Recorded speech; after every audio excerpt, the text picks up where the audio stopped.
యేసుక్రీస్తు నామములో బెతస్తా విడుదల పరిచర్ల తరపున మీకు ప్రేమపూర్వకమైన వందనాలు. ఈ దిన వాక్య ధ్యానము.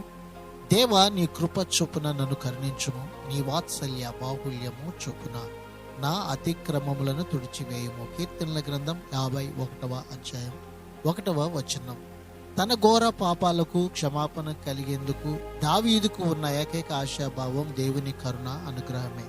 తాను చేసే ఏ సత్కార్యము క్షమాపణ కలిగించడం, తాను అర్పించే ఎలాంటి బలి అయినా సరే తన పాపాన్ని రూపుమాపడం అసాధ్యం. అతడి ఆశలన్నీ దేవుడు చూపించే కరుణపైనే.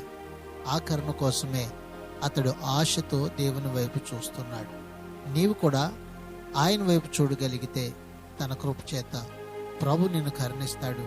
నీ పట్ల కూడా ఆయన గొప్ప కార్యాన్ని చేస్తాడు. ఇదిన వాక్యాన్ని బట్టి ప్రభు మిమ్మలను, మీ కుటుంబాలను బహుగా దీవించి ఆశీర్వదించునుగాక.